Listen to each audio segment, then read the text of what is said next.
No lo voy a leer todo, ¿eh?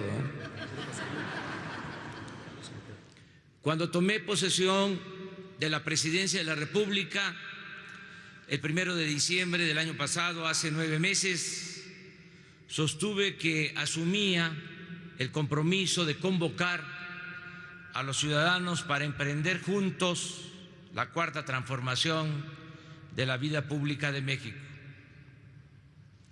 Este informe nos permite explicar cómo se ha venido ejecutando la política para la transformación y ha empezado a convertirse en realidad, en práctica cotidiana.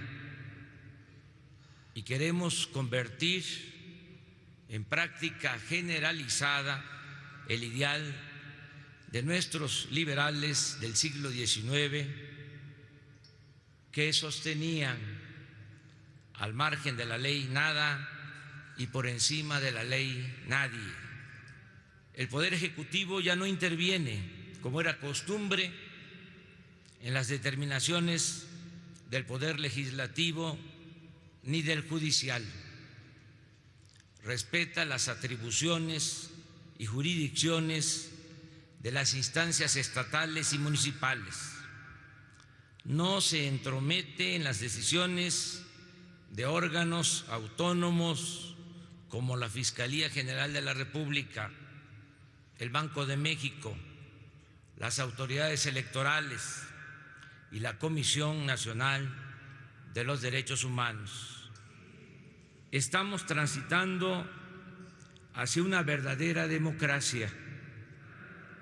Consideramos necesario establecer el mecanismo de revocación del mandato. Exhorto respetuosamente al Poder Legislativo a que elimine las trabas legales para la aplicación del método de la consulta popular y que cancele el fuero a servidores públicos, empezando por el fuero al presidente de la República. El Ejecutivo Federal ofrece cooperación, amistad y respeto para todos los países del mundo. El actual gobierno federal defiende a los mexicanos en Estados Unidos con respeto a la soberanía del país vecino. Hola, bienvenidos a Hashtag Polémica en Redes, el programa que desarrolla los temas que han sido y son virales en redes. Yo soy Ixchel Cisneros y en esta ocasión le daremos seguimiento al primer informe de gobierno, el cual es presentado por el Ejecutivo a los legisladores anualmente. En esta ocasión fue la secretaria de Gobernación, Olga Sánchez Cordero, quien hizo la entrega, pero previamente el presidente Andrés Manuel López Obrador llevó a cabo un evento donde expuso los logros, retos y pendientes de su gobierno. Y para ello tenemos a 3 invitados que ya son conocidos de este espacio. Por cierto, Paul Pellón, él es facebookero y youtuber del colectivo Desde la Izquierda. ¿Cómo estás? Hola, ¿qué tal? Muy bien, muchas gracias por la invitación. Qué bueno que andes por acá. Gerardo de la Huerta, El Bote, también muy conocido, youtuber en el hashtag Opinión en Serio de TV El Bote. Y Arturo Lechuga, de El Mariachi Ninja, que también es youtuber y tuitero. Bienvenidos a los 3. Muchas gracias por la oportunidad de poder aquí conversar y aprender con nuestros compañeros. En principio, ¿creen que fue un error o un acierto este cartel del tercer informe o primer informe, que fue lo primero que voló en redes, ¿no? Bueno, yo pienso que es un acierto si lo vemos de cara a la responsabilidad que tiene el presidente de México con la ciudadanía. Él desde el inicio de su mandato dijo que su compromiso era con la ciudadanía y rindió su primer informe a los 100 años de gobierno en el mes de marzo, el segundo informe... 100 años, no, espérate, 100 días. 10 días. No van a decir que se va a perpetuar. No, a los 100 días de gobierno. El segundo lo dio cuando se conmemoró esa gran elección en México y la tercera en esta ocasión. Entonces yo creo que de cara a la ciudadanía es correcto que sea un tercer informe de gobierno al pueblo de México, porque así lo decía la manta que estaba en la parte de atrás, y es un primer informe constitucional que es el que entregó Olga Sánchez Cordero en el Congreso. Sí, ¿no? es que lo que pasa es que se desata el escándalo por lo mismo de que puede haber una confusión, pero puede haberla o hay quienes con dolo la aplican esa confusión, porque estaba muy claro que decía en la manta de atrás, tercer informe al pueblo. El informe oficial es el que se entrega al Congreso. Ahorita actualmente se maneja de que sea el secretario de Gobernación el que lo entregue, y es el oficial, es el que se tiene que rendir cuentas al Congreso, y el evento, como lo hacían también en gobiernos anteriores, eso ya es un evento opcional, que en un momento dado no hay la obligatoriedad de hacerlo, porque ya se cumplió. Y bueno, pues el presidente Andrés Manuel, sin duda alguna, quiso hacer énfasis en que estaba llevando a cabo el evento para el pueblo, no como antes se hacía, que nomás era para ciertas cúpulas. ¿Tú, Arturo, qué opinas? Pues interesante, porque además hay que recordar el tema de la transición. Ya se decía que Andrés Manuel López Obrador estaba gobernando desde el periodo de la transición. Ahora este evento, no hay banda presidencial, el presidente se presenta así en Palacio Nacional, no en la Cámara de Diputados. La glosa que primero se tendría que haber entregado al Congreso se entrega después por Olga Sánchez Cordero, y esto no se transmitió en cadena nacional, hay que recordar. Eso también rompe con la tradición de otros informes de gobierno. No se hizo en cadena nacional como se hacía en anterioridad en todos los canales ni en estaciones de radio. ¿Y no les parece, bueno, por lo menos cuando yo lo vi la primera vez, sí me sentí como el juego con que era el tercer informe, porque era 2006, 2012 y ahora? ¿Por qué? Porque dio sus informes cuando no era el presidente como tal, ¿no? Cuando fue lo de presidente Espurio. En mi opinión, la verdad es que creo que fue un juego muy inteligente de la gente de comunicación, que nos tuvo ahí, todavía ni siquiera había empezado el evento, y ahí nos tenía todos viendo si era un error, si alguien se había equivocado, si por qué lo habían hecho, si era por esto que digo yo o por lo que ustedes mencionan, ¿no? Hasta que lo aclararon. Sí, sin embargo, yo creo que por lo menos la gente que día a día estamos siguiendo todo lo que acontece en el gobierno, sabemos perfectamente por qué es el tercer informe al pueblo de México, porque así lo hizo saber desde el primero, ¿no? Pero probablemente tienes razón en un punto, es parte a lo mejor de la falta que pueda haber dentro del área de comunicación social o interna de la presidencia, a lo mejor hacerle un poquito llegar más a la ciudadanía el porqué de las cosas, ¿no? Puede ser por ahí. Yo creo que estuvo bien plantearlo así, dejarlo bien en claro al pueblo, porque los gobiernos anteriores, una realidad muy marcada es que se olvidaron del pueblo, se olvidaron completamente del pueblo, y todo era enfocado a élites, a medios y nada más. Entonces, el dejar bien en claro en la manta principal del evento, tercer informe de gobierno al pueblo, para mí sin duda alguna, lleva ese tenor de Andrés Manuel López Obrador de poner al pueblo por encima de todo. Una pregunta breve, Arturo, antes de irnos a corte. ¿Y no crees que si era un informe para el pueblo debió de haber entrado más gente del pueblo, o lo de cadena nacional que mencionabas? O sea, o ahora nos informamos por estas otras plataformas donde fue el informe como pues tal. Es que es muy interesante, porque precisamente no era necesario hacerlo en los medios tradicionales. Muchos seguimos el informe a través de internet por parte de la página de Presidencia en YouTube, porque la transmisión era en vivo. Entonces ya se había roto un paradigma más, ¿no? Esto de primero un día que se dedicaba enteramente al presidente, que si caía entre semanas se suspendían todas las labores. Después se deja de entregar el informe primero con Vicente Fox, con Felipe Calderón y con Enrique Peña Nieto. Regresa esta tradición, pero ahora con esta diferencia. La mayoría de la gente lo vio a través de redes sociales y lo vio en la página de YouTube de la presidencia. Por lo mismo fue el más difundido, ¿eh? Sí. A pesar de que no estuvo en cadena nacional. ¿Ustedes dónde lo vieron? No, en redes sociales. Yo lo vi en Iguales. Canal 14 de televisión abierta, lo pasó. Muy bien, Entonces, qué buena respuesta. O sea, bueno, es que, o sea, Ponen todo, es que Gerardo, más que ¿no? nada, No la tiene aquí porque apuntada. se puede, no, aquí está apuntado. No, es que se puede pensar en un momento dado que nada más hubo difusión del evento nada más en redes sociales y eso, y no, se difundió incluso en televisión por el Canal 14, que fue donde yo lo vi. Y además hubo compañeros que estuvieron transmitiendo también en vivo. Algunos estuvieron invitados en Palacio Nacional. Sí, así A ver, en una palabra, porque ya en el siguiente bloque vamos a ahondar más, pero en una palabra primero, Paul, ¿qué fue lo que más te gustó del informe y lo que menos te gustó de este informe? La sinceridad. ¿Y lo que menos? La falta de quórum a lo mejor de parte del pueblo. Ok.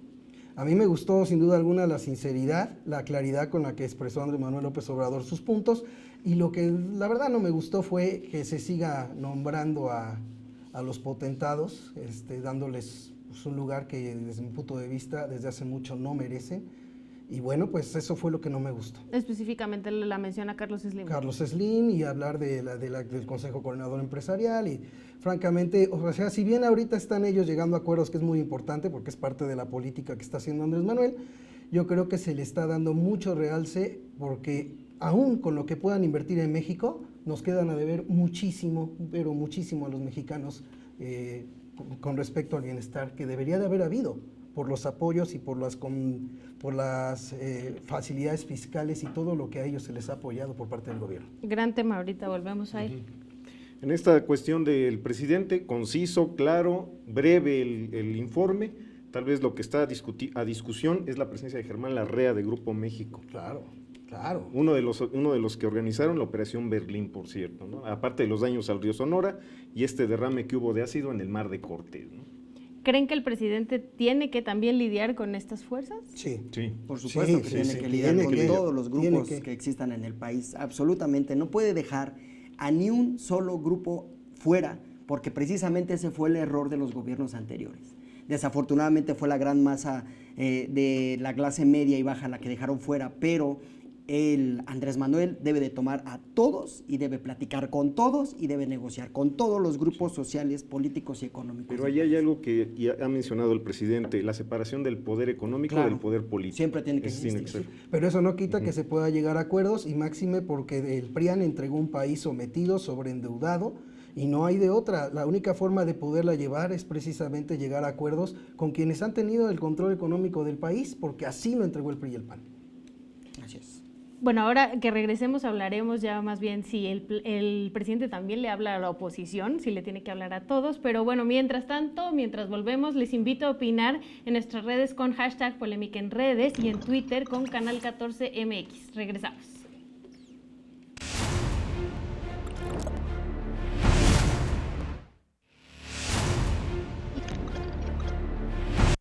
Si me piden que exprese en una frase cuál es el plan del nuevo gobierno, respondo: acabar con la corrupción y con la impunidad. Otro elemento básico de nuestra política es hacer a un lado, poco a poco, desechar la obsesión tecnocrática de medirlo todo en función del simple crecimiento económico. El fin último de un buen gobierno es conseguir la felicidad de la gente. Ni el ejército ni la marina se han utilizado ni se utilizarán para reprimir al pueblo. El Estado ha dejado de ser el principal violador de los derechos humanos. Termino diciendo que aunque todavía tenemos que trabajar mucho porque no son buenos los resultados en cuanto a la disminución de la incidencia delictiva en el país, ¡que viva México! ¡Viva México! ¡Viva México! Hola, continuamos hablando sobre el primer informe presidencial. Recuerden opinar en hashtag Polémica en Redes o en nuestras redes sociales en @canal 14MX. Soltó algunos datos el presidente, como 8 millones de adultos mayores que ya reciben bimestralmente una pensión y que también se han otorgado más de 10 millones de becas a estudiantes pobres. Pero hay muchas personas críticas al respecto que mencionan que no hay manera de comprobar si estos datos son ciertos o no, porque se han hecho las solicitudes de información al gobierno, se ha entrado a las páginas donde se debería de informar esto y no hay datos claros. ¿Qué opinas, Arturo? Ahí también entra la controversia porque incluso esto de Jóvenes Construyendo el Futuro se tenía una previsión de afiliar a 1 millón de personas, se quedó en 900,000 y se cerró la convocatoria, que también creó controversia. Pero sí hay algunos datos que sí se pueden revisar, como lo que estamos mencionando de esto de Jóvenes Construyendo el Futuro, que ha habido controversia. Pero bueno, eso siempre le va a dar pie a la oposición para tener tema de discusión para el gobierno. ¿Ustedes qué opinan de que justo el que no haya dado tantos datos, porque la verdad es que en todo el informe son pocos los datos que da al respecto, y es como bien dices, no solo la oposición, sino muchos estudiosos y académicos también hablan al respecto, que estos datos no se pueden contrastar, no se sabe realmente si solo es un dicho? Bueno, tanto así como no saberse y querer señalar que solamente es un dicho, también es una exageración, porque buena parte de la población, sobre todo los que tienen jóvenes estudiando en el nivel medio superior, jóvenes que están de aprendices, pues son familias, son personas que, por ejemplo, nos consta, a mí me consta que han llegado apoyos a familiares, que han llegado apoyos de la tercera edad, o sea, ha habido un incremento en los apoyos, y si bien por lo tradicional los informes presidenciales han estado llenos de datos que a la mera hora no se reflejan en la realidad de las personas, yo considero que aunque no se den, que hasta el momento no se estén dando muchos datos al respecto, es mucha gente la que sí está sintiendo los beneficios de esos programas sociales. ¿Y tiene que ser una cuestión de fe, Paul, o estos datos alguna vez van a aparecer? No, bueno, es que los datos sí se han estado dando cotidianamente. Es que el informe presidencial y esos datos duros están en el informe presidencial, el que se entregó en la Cámara. Esos datos están ahí. En el informe al pueblo de México es otra cosa, es un poco más ambiguo, pero cada día a día se van dando datos. Y obviamente, así como lo dice Gerardo, es efectivamente con lo que nosotros vemos, ¿no? Yo tengo jóvenes del programa de Jóvenes Construyendo el Futuro, me consta directamente. He gestionado algunos apoyos para adultos mayores también, me consta. Y conozco gente que ha recibido por primera vez su beca. Yo creo que el que le conste a la gente se ve en la sociedad misma y no como antes que tenían que decirnos en la televisión o en el radio un dato y no lo teníamos que creer. En esta ocasión se está sintiendo, y te voy a dar un dato, se ve en el consumo de los bienes y servicios, ¿no? En el periodo primero de Vicente Fox era de 8.3 billones de pesos el consumo. Después de 10 billones con Felipe Calderón, 11.9 billones con Peña Nieto, y con Andrés Manuel ya se incrementó el consumo de bienes a 12.2 billones de pesos. Pues el crecimiento es más o menos similar entre todos los presidentes. Entre todos, ¿no? Pero quiere decir que en las bases se está dando más, se está permeando más esa economía para que puedan realizar este tipo de consumo. Ahora, nada más rapidito, si no se estuvieran dando datos de dónde sacó Calderón que deberían destinarse 150 mil millones de pesos que se da a los jóvenes que están en el programa de Jóvenes Construyendo el Futuro, que se deben de destinar a seguridad. Eso lo acaba de decir apenas. ¿De dónde sacó el dato? Cabe ¿Dónde sacó el recordar dato? que eso se tiene que revisar en la cuenta pública. La Auditoría Superior de la Federación tendrá que entrar a la revisión porque se le entrega un informe a la Cámara de Diputados y obviamente todas las bancadas de todos los partidos tienen que entrar a la revisión de la cuenta pública que ellos mismos aprobaron. Entonces ahí se va a ver también. Y si hay subejercicios, también ahí se va a ver. Ahí se va a ver también. Estábamos viendo hace unos momentos las imágenes de cómo Olga Sánchez Cordero entregaba el informe en la Cámara de Diputados. Desde hace ya algunos años, como bien decías, dejó de ir el presidente de la Cámara de Diputados, también porque la oposición es distinta, ¿no? Hubo un momento, como bien mencionabas, que esa era una fiesta para el presidente y todos aplaudían de pie. Al final, ¿qué opinan de lo que pasó ayer en la Cámara de Diputados y también de cómo Andrés Manuel López Obrador habló sobre la oposición dentro de este tercer informe al pueblo, como él le llamó? Fuertísimo ahí, porque una cuestión que había en la antigua tradición del informe de gobierno era lo que se llamaba el besamanos, ¿no? Estos saludos que iban de la categoría más alta de los políticos hasta la más baja. Ahora, respecto a esto de la oposición, donde se habla que están moralmente derrotados, es un mensaje fuerte, porque es un mensaje a la oposición diciéndoles su opción política ya no es válida, no tienen con qué. ¿Y creen que sí están moralmente? Moralmente sí, pero todavía sigue teniendo muchas armas, porque hemos de recordar que en la política no nada más es lo moral, sino también tiene que ver mucho lo económico, mucho lo mediático, mucho la presencia en redes sociales, la vemos cotidianamente, la presencia, pero fuera de lugar, inventando hasta cuentos. O sea, la oposición sí es buena, y también dijo López Obrador que eso no debe desaparecer, que los reclamos, que las manifestaciones genuinas de los ciudadanos, adelante, ¿no? Pero lo que está mal es de que han llegado al descaro de inventar puras mentiras, las llamadas fake news, y eso yo creo que no se debe, la sociedad misma no lo debe de permitir, no lo debe de aceptar. ¿La oposición está de capa caída? Bueno, no, o sea, es que precisamente yo creo que es el problema que algunos la comentocracia lo quiere tomar así como que dijo que ya derrotó a la oposición, y no, o sea, hay que tomarlo tal cual se dijo, moralmente. Y está comprobado que la manera de gobernar de los anteriores, pues, era errada, ¿no? O sea, o por lo menos ya se pudo comprobar que puede haber mucho ahorro, que se puede gestionar de distinta manera, que se puede hacer llegar recursos a la gente más necesitada, que se puede ayudar a los adultos mayores, en fin, todos los programas que ha echado a andar en tan solo 9 meses dan pie a que se diga que moralmente, porque la ideología que traían los anteriores gobiernos no funcionaba. Pero todavía siguen el poder económico, ¿no? Podríamos Pero además señalar, mentían, sí. que para apuntalar esto de moralmente, si nosotros señalamos el caso de la Casa Blanca, pues cómo la oposición por parte del PRI podría decirte algo en contra de la corrupción, claro, con algo como la Casa Blanca, o los desvíos millonarios de Rosario Robles con este esquema de la estafa maestra, o lo que sale con Osorio Chong con estos desvíos en recursos para publicidad, ¿no? 2.7 mil millones de pesos desviados. No, la falta del examen de control de confianza de Genaro García Luna, que fue promesa también de Calderón en su momento, tampoco se dio, y mentiras que se han dado. No nomás ha sido la cuestión de la derrota moral de ellos, no nomás radica en lo que gobernaron o cumplieron o no, sino además radica tanto en la clase política como también en las mentiras sistemáticas que le hicieron a la población. Perdón que me meta en su debate, pero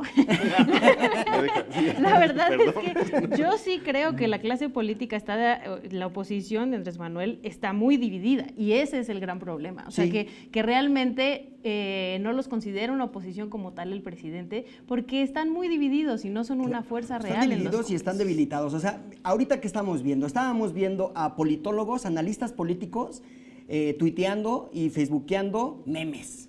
Estamos viendo a medios de comunicación tradicionales, fuertes, grandes, con grandes infraestructuras, publicando fake news. Y estamos viendo a políticos retomando comentarios de tuiteros. O sea, están totalmente descompuestos. A eso se refiere que la oposición está muy debilitada. Pero también no existe un actor principal, ¿no? No hay un líder por parte de la oposición, no hay quien aglutine. Las demandas pueden ser muy variadas y muy diversas, y decir que esto se va a hacer Venezuela, o que es una dictadura, o que no agentes de la KGB, eso sí era de risa, ¿no? ¿Queremos un líder de derecha? No, bueno, sí, sería lo ideal, pero que vaya, ¿no? Pero que sea, o sea, el que haya una derecha no es malo, el problema es el tipo de derecha que están cada quien aferrados, incluso se está dando en Morena, de que se agarran, se ponen a defender intereses propios.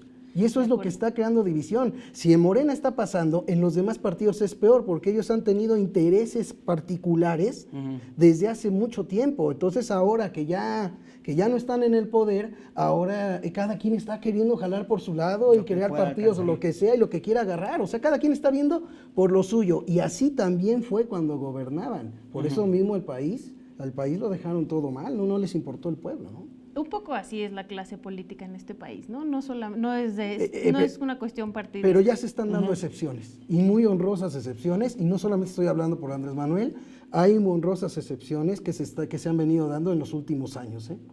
Rápidamente, porque nos vamos a ir a un corte, pero ¿cómo se puede dividir el crecimiento económico y la felicidad de la gente? O sea, ¿cómo se puede separar esa cosa que está medio rara y muy poca gente lo entendió ayer?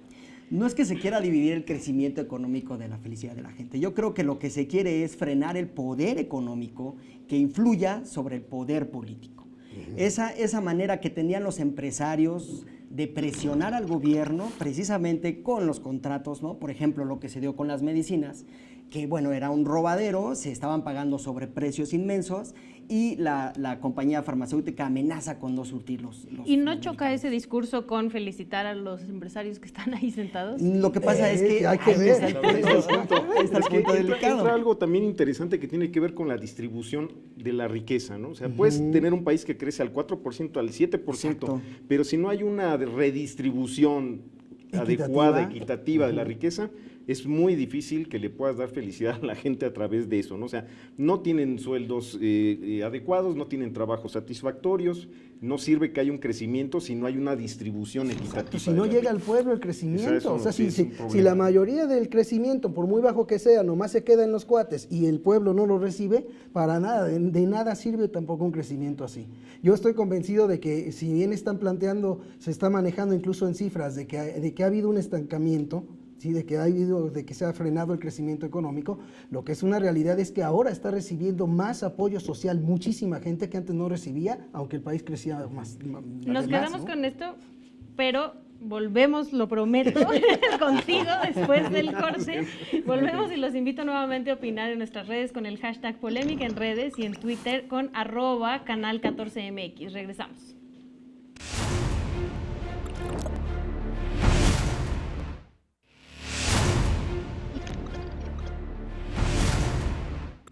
Agradecemos a nuestra audiencia por sus opiniones y comentarios con el hashtag Polémica en Redes y les invitamos a responder nuestra siguiente encuesta en Twitter. 9 meses son o no suficientes para evaluar al actual gobierno. Opina en nuestras redes con @canal14mx. Nos quedamos contigo, Arturo. Justo, y esto también va relacionado porque hay que recordar que en el año 2009, en el sexenio de Felipe Calderón, hubo un retroceso del Producto Interno Bruto del 6.5%, menos. Entonces, ahora que se ha hablado de esta disminución del crecimiento aquí en México, nada más hay que recordar esa cifra, porque de repente la toman muy fuerte como, es que vamos mal. Nada más recuerden el sexenio de Felipe Calderón en el 2009. No, y además ha sido una tradición en cada inicio de sexenio, siempre hay un periodo de incertidumbre cuando inicia cada nuevo gobierno, eso siempre ha sucedido. Si uno observa las gráficas del desarrollo del Producto Interno Bruto, incluso en el 2013 hay una disminución, por eso me llamó mucho la atención que cuando hablan de que del primer trimestre al segundo trimestre en este gobierno de López Obrador quedó en cero, se empiezan a espantar y a decir de cosas en redes sociales, a panicar a la gente, cuando en realidad en el 2013 hubo una baja. En el 2009, lo que dice Arturo, o sea, fue muy fuerte la caída. Eso es tradicional. O sea, ahí lo que debería... Pero sí con Peña, por ejemplo, había una gran esperanza por estas reformas estructurales que ya después pero no terminaron siendo lo que fueron. Pero reformas estructurales ese fue el engaño. Que ahorita deberían de haber estado dando frutos, ¿no? A ver, ¿por qué quieren espantar a la gente y decirles que todo va mal y que crecimiento cero es como el chiste que dice, pues ni frío ni calor, ¿no? O sea, no es que estemos mal, no es que vayamos hacia abajo. Tenemos 18,000 millones de dólares en inversión directa extranjera. Las reservas internacionales crecieron en 5,000 millones de dólares. El dólar se ha mantenido con su fortalecimiento, el peso frente al dólar, fortalecimiento más fuerte de la historia, alrededor del 4% en lo que va del año. Pero también se vale decir todo va bien. O sea, No. sí creo que habría que ser un poco más autocríticos. Sí, lo que pasa es que de críticas O están críticos. llenos los medios de comunicación. Pues la cuestión económica está interesante porque estamos también viendo que hay una guerra comercial entre China y Estados Unidos y está afectando a nivel global, ¿no? En Argentina está muy difícil la situación. Entonces también esto se ve reflejado aquí en México, porque sí tenemos pendientes, pero en otros rubros, ¿no? En el rubro de seguridad sí está sumamente serio aquí en el país. Justo ese era mi siguiente punto. Lo que yo más agradecí en este tercer informe al pueblo es que aceptara que en la parte de seguridad era el gran pendiente, ¿no? Sí. Porque también ya habíamos escuchado, por ejemplo, al secretario Durazo decir que primero que en 6 meses y luego que en 3 años, la realidad es distinta. Y como decías, así como muchos vivimos la realidad de que nos están llegando los apoyos o a las familias les están llegando los apoyos, también la realidad es que en la seguridad no estamos bien, ¿no? Sí, no se está bien, pero hay que partir de una base muy importante.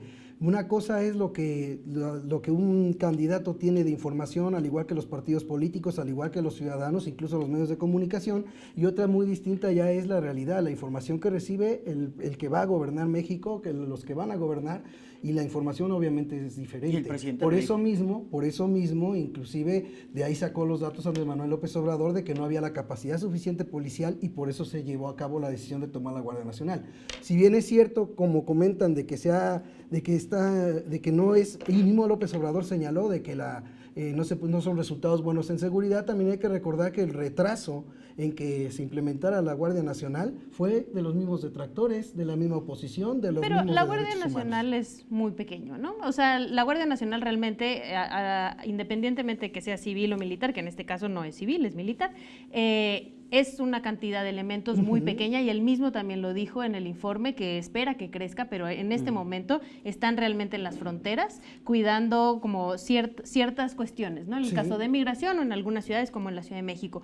¿No era mejor teniendo ya en la Constitución que en estos 5 años podía utilizar a las Fuerzas Armadas abiertamente, porque así lo tienen, 5 años se retiran, ¿no era mejor empezar a capacitar las policías? Para mí creo que hay una asignatura pendiente, pero ya tiene más años, o sea, la profesionalización. yo no digo que sea solo responsabilidad la profesionalización de las policías estatales, porque ahora el presidente en este informe es muy conciliador con los gobiernos estatales, diciendo que hay una colaboración, cuando en días anteriores había tenido una diferencia muy fuerte con el gobierno de Veracruz en cuanto al fiscal Jorge Winkler. Ahí se estaban señalando cuestiones de, pues es que no está colaborando el fiscal, ¿no? Ya después salieron más datos, ¿no? Pero sí ahora es muy conciliador. Se ha dicho que estas reuniones que se tienen todos los días de las 6 de la mañana a las 7 de la mañana con el gabinete de seguridad, pues tendrá que empezar a dar resultados. Sí está pendiente. Ahora sí ya no pueden tomar esto de, es que eso fue responsabilidad de los gobiernos anteriores. Ya es momento de decir, esto nos toca a nosotros y tenemos que arreglar esto, ¿no? Se ha eliminado al CISEN y ahora ya hay un sistema nacional de seguridad diferente, ¿no? De inteligencia, no para espionaje a los adversarios políticos. Pero, ¿no? pero es que eso se está haciendo, porque no nomás está la Guardia Nacional operando, también sigue operando Ejército y Marina y Policía Federal. Sí, pero la capacitación a las policías civiles, estatales y municipales no está ocurriendo. No, claro que no. Y no esperemos a 5 años para que nos vuelvan a decir que otra vez no se capacitó a las policías civiles y entonces vamos a volver a la estrategia militarizada. Pero tocaste un punto muy importante, estatales, también ahí tienen que poner de su parte para la capacitación. Estaba yo escuchando que hay más de 600 municipios que no tienen ni siquiera policía, o sea, ni siquiera tienen nada. Lo que pasa aquí es que hay que separar, ¿no? Y hay que dejar muy claro esto. Las policías estatales, pues, son responsabilidad de los gobiernos estatales. Así es. El gobierno federal tuvo que tomar la responsabilidad de crear la Guardia Nacional por la gran involucramiento de grupos criminales dentro de las policías estatales, dentro de la misma Policía Federal, dentro de las policías municipales. Dentro de las mismas Fuerzas Armadas. Dentro de las mismas Fuerzas Armadas, pero en menor cantidad, eso sí.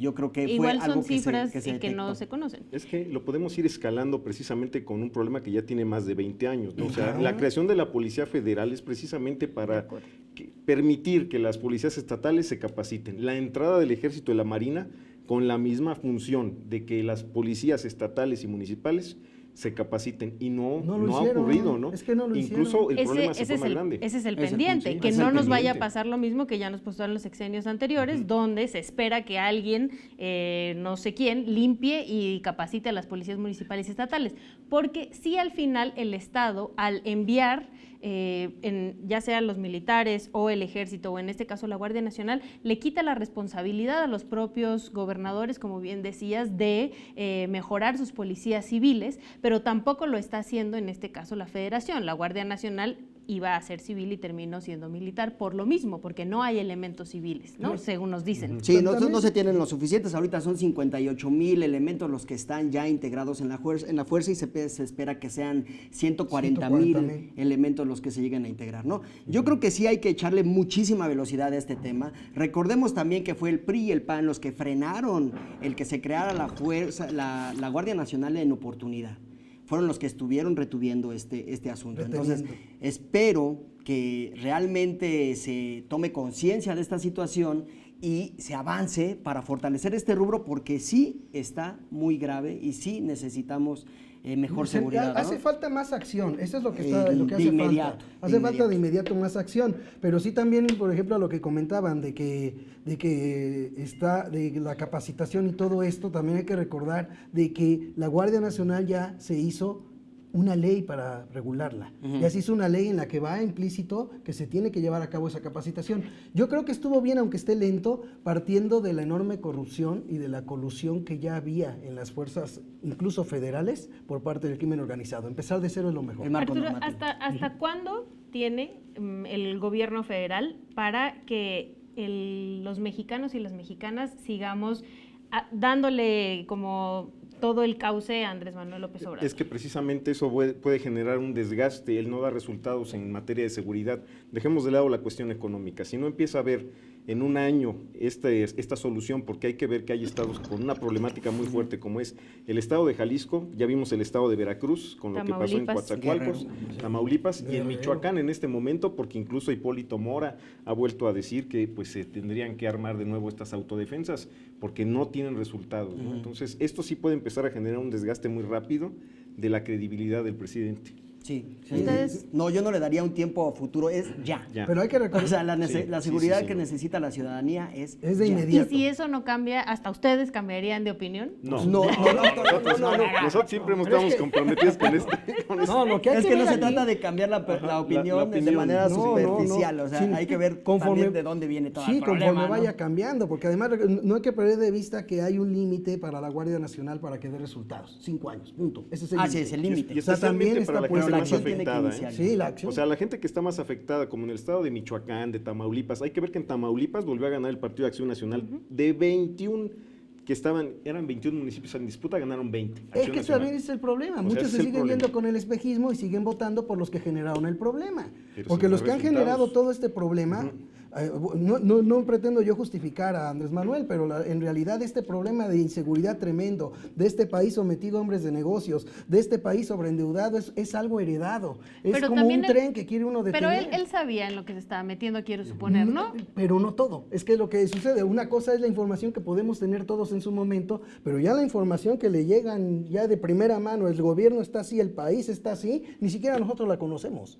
Bueno, basta echarse aquí algunos informes sobre violaciones graves a derechos Por humanos, eso, sobre sí, crimen organizado, para saber que este país, la verdad, Pero son los estaba informes- más al picadero que para... Claro, son informes en un momento dado oficiales que van saliendo, pero una cosa, repito, una cosa es la información que se da al público, que se da al pueblo, y otra cosa que hasta por motivos de seguridad nacional, el gobierno no la da a conocer a la gente. A lo mejor tenemos que poner en análisis también que los estados que han sufrido este tipo de violencia muy fuerte han transitado por los 3 partidos políticos. En el estado de Veracruz, el PRI, el PAN y Morena. En el estado de Guerrero han sido el PRI, el PRD y ahorita vamos a ver que regresa por ahí el PRI, ¿no?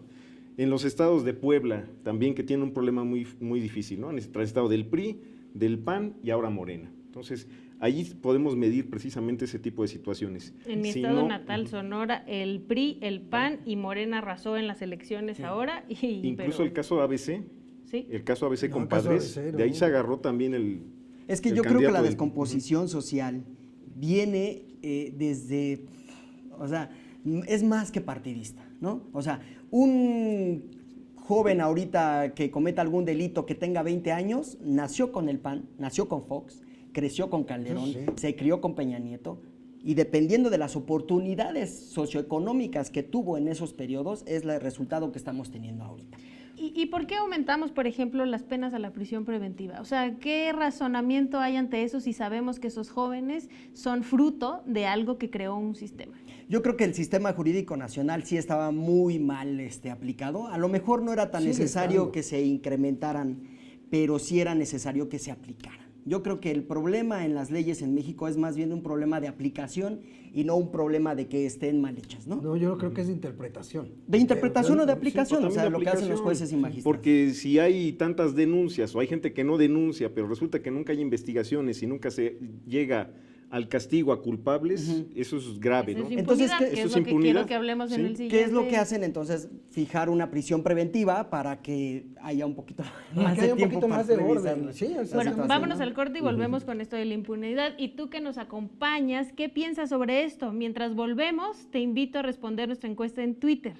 9 meses son o no suficientes para evaluar al actual gobierno. Opina en @canal14mx con el hashtag polémica en redes. Regresamos.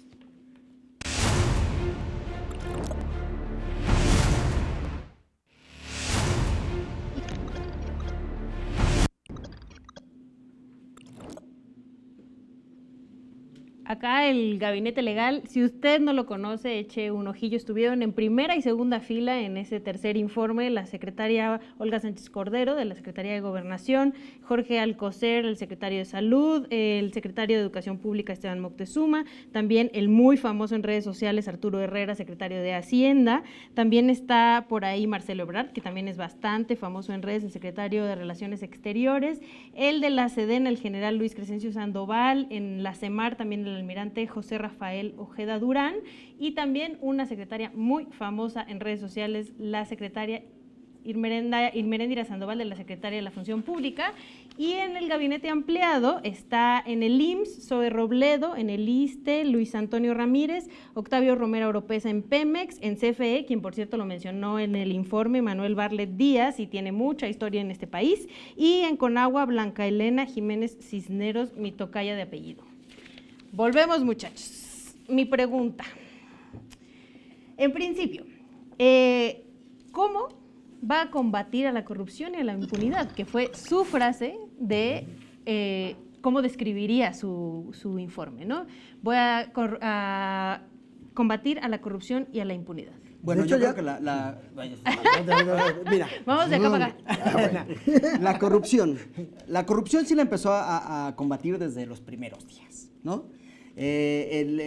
Lo más sonado y lo más importante que se dio fue esto contra el huachicoleo, ¿no? La extracción de combustibles, que bajó de 80,000 barriles diarios que se estaban robando a 4,000 barriles, sabiendo el personal de Pemex involucrado incluso en esos actos de robo, rapiña o como se quiera llamar, ¿no? Al estar entrando en los sistemas directamente del gobierno de México y limpiar esa parte, pues ya se empezó a combatir la corrupción y por eso bajó a esos niveles de 4,000 barriles diarios desde 80,000 que se estaban robando. 60,000 millones de pesos nada más 60,000, nada más de pérdida. Esto que tiene años, porque Ana Lilia Pérez lo ha documentado a través de varios años, de la corrupción dentro de la propia Pemex. Más del porcentaje, un 80%, 60% es por propio personal de Pemex, más que por la gente que está afuera en el huachicoleo. Y no quedan a deber casos como el que dices de la Casa Blanca y el presidente Enrique Eso Peña es Nieto. la impunidad. Ese es Ese- también- bueno, Y la corrupción Esa es la también. corrupción, porque pero- también es corrupción. corrupción. Pero, por ejemplo, Corrupción. en materia de corrupción, ahorita el trabajo que está haciendo la Fiscalía General y la Unidad de Inteligencia Financiera ha sido tremendo. Se están bloqueando cuentas por lavado de dinero, que como no se hacía desde hace mucho tiempo. Estamos hablando de por ahí de más de 400 cuentas que se han bloqueado. Eso no se había dado. ¿Y no se les va a caer el caso de Rosario Robles? Es que el problema del caso de Rosario Robles es en términos generales, si se les cae, la explicación va a ser el Estado de Derecho a modo en el que vivimos. Para el Poder Judicial interpreta leyes y sobre eso resuelve. El detalle es que el Estado de Derecho en México está de tal manera que para que puedan meter a la cárcel a Rosario Robles o a cualquiera de ellos de la estafa maestra, tendría casi que aparecer un documento firmado por ella autorizando el desvío de Pero sí, recursos. los hay. Porque así es como Ahí, está la ahí ley. vamos a ver, porque O sea, por ahí parece que sí los hay. exacto, sí los O sea, hay. No, sí pero los hay. no, Ahora no. esto, porque se ha hablado precisamente de las acusaciones donde la señora precisamente, más bien lo complejo para ella es decir si estaba enterado el expresidente Enrique Peña Nieto de esto. Porque por ahí ya hay, por ejemplo, Y el información. excandidato. Y el Sí, excandidato pero a la no. mera hora ella misma la bloquea. Esa información, por ejemplo, con la que sí va a abrir la investigación contra MID, que es precisamente el acta de entrega-recepción donde ella dio cuenta a José Antonio MID de los desvíos, resulta ser que ella misma se amparó para no entregar. Pero las miren, ahí, investigaciones- por ejemplo, la no tiene Auditoría caso Superior de meterse la tanto, fíjate. De rápido. La porque- misma defensa de Rosario Robles Sí. se va a basar en los errores, vicios, vacíos, huecos en el Legal- proceso. Ahí hay una- No Y se va a eso es- dedicar a y- comprobar y- la- pero además la- eso su es culpabilidad. responsabilidad del Estado, no de los Exactamente, jueces. Del Si el Estado y de los medios de comunicación. Te voy a decir por qué. Precisamente el Estado ha estado guardando mucha información sobre los procesos que se están llevando. Hay mucha gente que piensa que no hay procesos contra gente corrupta o criminal. Pero Y sí sí los los hay, hay. sí. Lo que pasa es que el Estado de Derecho, en cuanto se empieza a permear toda esa información, pueden pelear los culpables o los criminales o los Sí, pero Corrupto. si la que no hay un investigación no está debido bien armada es proceso, culpa y del en ese- Estado. y por eso Si la investigación nos- no está bien armada es culpa claro, del Estado por y si supuesto. sale libre lo más probable es Y que eso sea es a lo culpa que del van a Pero, ¿qué Estado. es lo que pasa con esto que estamos hablando de la estafa maestra? El auditor Juan Manuel Portal de la Auditoría Superior de la Federación y la doctora Muna Buchajim habían informado precisamente, no solamente a los diputados, porque esa es una de sus facultades, ¿no? Informarle a los diputados que hay irregularidades, también a las dependencias. Y hubo comunicación precisamente con Rosario Robles diciéndole, hay irregularidades de aquí, aquí, acá. ¿Qué va a proceder? Nada. O sea, no se hizo nada. Emilio Cebadúa estaba enterado, por supuesto que sí, bajo las órdenes de Rosario Robles. ¿Qué pasa con estos dos auditores? Los despiden y entra David Colmenares. Pues si hubiera un documento firmado por Rosario Robles autorizando el desvío, no habría necesidad de nada de eso. Por omisión, o sea, la acusación es por omisión. Perfecto. Por la pura cuestión de omisión de estaba enterada y no hizo nada. Y a ver, aunque no haya firmado. Bueno, pero Porque es que se le informó precisamente la Auditoría Superior de la Sí, Federación. pero la Auditoría Superior le informa. puede decir, ¿sabes qué? Mira, fíjate, hay irregularidades en tu gestión. Perfecto. Ok. Tenía la obligación de hacerlo por omisión, por eso es por omisión. Por eso por te eso digo. es por omisión. O sea que no se puede librar de la culpabilidad porque es por omisión, pero- aunque no haya firmado. Si Ok. le dicen que hay irregularidades por 5,000 millones de pesos y no hace nada, es por omisión. Perfecto. Entonces, ahí va un pero juicio. fíjate cómo lo manejaron desde de la información que hasta medios nos dieron a la gente, cómo lo manejaron. Lo manejaron que Rosario Robles desvió los recursos, así es como se puso. Y sin embargo las cosas están de tal manera que ya interpretado jurídicamente, resulta ser que la culpa máxima que puede tener es omisión. pero Por Es eso un digo que problema también legal. es responsabilidad Pero, de medios, por la precisamente, información que por la por los información medios que se está A la filtrando. gente le da la información de manera incorrecta. Exacto. Porque entonces, Sí. si tú le dices, ella fue la que desvió, no, es omisión porque estaba Es enterada. diferente. Pero así y es fue como- diferente. Un tema Pero- rápido porque además se nos va a acabar el tiempo y creo que ya sería el programa de Rosario Robles. Sí, no, esa es otra cosa. La impunidad. O sea, yo fidedignamente creo que es el problema mayor en la sociedad mexicana. Y el, ¿Cómo Andrés Manuel va a resolver la impunidad en este país en 6 años? Está un 5 ya. poquito difícil porque precisamente compete al Poder Judicial. exacto. No es tanto del Poder Ejecutivo ni del Poder Legislativo. Las leyes están, el Poder Ejecutivo está haciendo su chamba, el Poder Judicial va a tener que hacer su trabajo. Pero sí hay que ser autocríticos con que el Estado no arma bien las investigaciones. Ah, bueno, y muchas sí, veces por sí, eso sí, los sí, jueces sí. tienen pretextos o tienen razones De hecho, ese ha para sido- dar un caso como cancelado. Pero o no saca- es- que Ese ha salgan sido el libres las pretexto de los personas. jueces durante décadas. Sí, Pero pero no. también los ministerios públicos en este país no están bien capacitados, tienen muchos casos y cuando llegan con el juez no tienen los suficientes elementos muchas veces los Sí, jueces pero- para decir si es culpable o inocente. pero Eso no es- también nos tenemos que hacer cargo Sí. y eso tendría que ser parte de la cadena en la que Andrés Manuel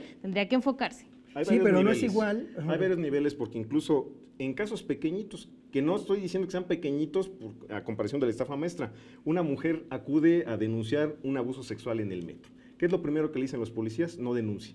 ¿Qué pasa cuando llega al Ministerio Público? Tratan de convencerla de que no levante la denuncia. Y si levanta la denuncia, hay un índice de que no va a tener resultados de un 90 y tantos %. Eso es impunidad.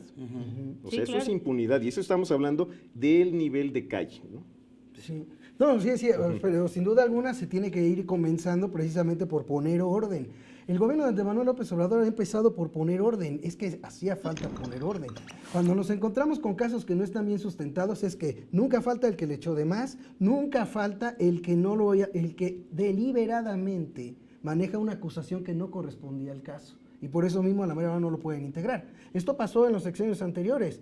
Si el caso era menor para tal funcionario, se lo empezaban a manejar como de lavado de dinero. Y todo era acusarlos de lavado de dinero porque era algo que golpeaba mucho mediáticamente y aparentemente hacía ver a que los gobiernos estaban actuando contra la corrupción. Y a la mera hora de los balazos nunca se podía demostrar el lavado de dinero. Es que ahí está el punto que dice Ixchel y tiene razón. Se tiene que empezar a trabajar con los ministerios públicos, con la Fiscalía Exacto, General, sí. para que desde ahí los casos estén bien armados y no dar los pretextos que durante décadas han puesto jueces y magistrados para sacar a los Pero ya criminales. se está haciendo. Todos Ah, no, los sí, sí, casos, ¿no? Eso es lo que se Porque tiene hasta que en los grandes casos ya se está haciendo. Ya no se está Pero- manejando la acusación de lavado de dinero a lo loco nada más. No, Lo Ahora que ya se está pediría la teniendo sociedad cuidado. no son solo los grandes casos. No, los la sí, verdad los es que la pequeños, los delincuencia pequeños. tradicional a la que nos enfrentamos todo el tiempo es donde pediríamos que las cosas No, y funcionen. tiene que arreglarse en los ministerios públicos y en las policías, porque por ejemplo hay personas que cuando ya van a identificar al agresor, en el caso de una mujer que haya sido violada o algo, a la mera hora incluso los mismos le empiezan a decir cada cosa y se empieza a tomar cada cosa de una manera. Y lo Por ejemplo, si tú estás enfrente, tú como mujer estás enfrente y está el delincuente, pues suele ponerse nerviosa la mujer. Y entonces agarra y en vez de decir, fue él directamente, la mujer con que diga, me parece, de ahí se agarra el abogado defensor, de ahí se agarran todos y valió gorro. O sea, se tiene que trabajar en hacer leyes que dejen el menor margen posible a la interpretación, que sean tan claras como el simple hecho de que si un servidor público no atiende como es debido a una víctima, inmediatamente vámonos o se le sanciona. Bueno, pero eso no entraría dentro de las leyes, sino dentro de la función de los servidores Pues Sí, públicos. pero la función de los servidores Secretaría de la públicos, por eso Función digo, Pública Es la parte que dice Ixchel, hay que reforzar la función de los servidores. Sí, cumplen pero o no por cumplen. ley, que tiene que hacerse por ley. O sea, porque el problema es que uno puede decir, como por ejemplo López Obrador, él agarra y dice, la corrupción hay que limpiarla de arriba para abajo, está muy bien, pero ¿de veras todos están dispuestos? No, hace falta tomar decisiones y hacer una legislación adecuada para que de veras quede bien en claro que cualquier funcionario, bajo cualquier indicio de corrupción, vámonos a prisión preventiva de barato. Pero hacerlo con esa claridad. Creo que ese es, como bien decía el presidente, el gran pendiente es la seguridad y la impunidad por la que en este país se mata, en este país se viola, en este país se roba porque se puede, ¿no? Porque no pasa nada si lo sucedes. ¿Cuánto tiempo más? Tenemos 1 minutito y medio, entonces sean breves cada uno para cerrar, pero ¿cuánto tiempo más le vamos a dar al presidente Andrés Manuel López Obrador para que nos ayude a acabar con esto de la impunidad, que es lo que nos está prometiendo? Yo lo que pensaría es terminar este año, porque es como cuando adquieres un nuevo negocio que tienes que llegar a ver cómo está funcionando, tienes que llegar a limpiarlo, tienes que llegar a depurarlo, tienes que llegar a hacer cambios, estrategias, bla. Todo eso es lo que se está haciendo en esta primer parte del año. Yo creo que a partir de esta segunda y el cierre del año es donde ya se tienen que empezar a dar los resultados que queremos, por ejemplo, en seguridad, en economía, en inversión extranjera, ¿no? Si una persona planta una semilla de limones, no puede esperar a que le dé limones en 1 año o en 2 años. Exacto. Tenemos que dar tiempo porque se está llevando un trabajo serio. Eso sí yo puedo asegurar. Se está llevando un trabajo serio por parte de la Fiscalía, se está llevando un trabajo más serio, incluso en el Congreso. Es cuestión de que se dé un tiempo y no tanto agarrar y decir cuánto tiempo esperamos a que haya resultados, sino también nosotros tenemos que ir ayudando, educando lo mejor posible, orientando lo mejor posible a la juventud, decirles que hay oportunidades, tratar de crear una conciencia en la ciudadanía de que no todo es cuestión del presidente, sino de la sociedad misma, que ya está cambiando su mentalidad, por cierto. Arturo, Sí, breve, porfa, porque ellos ya no me Sí, hicieron es un caso. problema en conjunto, pero yo les diría lo siguiente: en otros países de América Latina se han empezado a hacer los cambios de manera rápida. En el caso de Perú, en el caso de Guatemala, donde en Brasil también y en Colombia, expresidentes que están bajo proceso judicial por corrupción. Muy bueno. Muchas gracias, de verdad, muchísimas gracias por acompañarme el día de hoy y también agradecemos a Capital 21 por su colaboración y hacer posible la realización de este programa. Te invitamos a expresar tu opinión en la cuenta de Twitter @canal14mx y en nuestras redes utilizando #polémica en redes, y no te pierdas de vista este tema y todos los demás problemas que aquejan a nuestro país. De verdad, muchísimas gracias. Gracias. Gracias a ti, Gracias a Chef. ustedes.